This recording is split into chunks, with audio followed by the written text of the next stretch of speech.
Do It All Again was actually one of the later songs we wrote for this album as well. I wrote it with Kian and Gina. I remember being with Gina and us kind of discussing it, like, there's no end to this album right now. Like, there's not one song at the end that really makes you feel like, okay, this album is done, and what was the overall meaning that I want people to take away from this album. And I remember being in LA and constantly singing to myself, like, oh, I'm thankful that I lost you. And kept telling Gina, like, oh, I have this concept of, like, I feel thankful to my ex, like, because, like, if that person didn't hurt me, like, I wouldn't be where I am today. And then we had gone to London for a show, and Kian lives in London, so we just did, like, a one-off random session in London with him. I told them in the session, like, oh, we need to, at the end of this song, do, like, some sort of, like, cool interlude and, like, do a knockoff of the Fingers Crossed lyrics and say, like, I could say I'm sorry, but I'm not, but, like, something like, but I'm happy for where I am now. And it wasn't until, like, mid-session that Gina was like, oh, we should say, like, I do it all again, as in, like,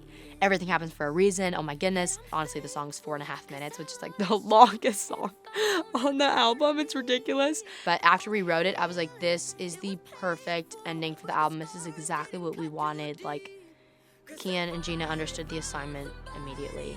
Do It All Again to me is, like, not to toot my own horn, but I'm like, that is, like, the masterpiece of all masterpieces on this album. I would play this for someone to show them my ability as an artist. I would be like, here's Do It All Again. I feel like it is my baby, and I'm very proud of it. And I do it all again.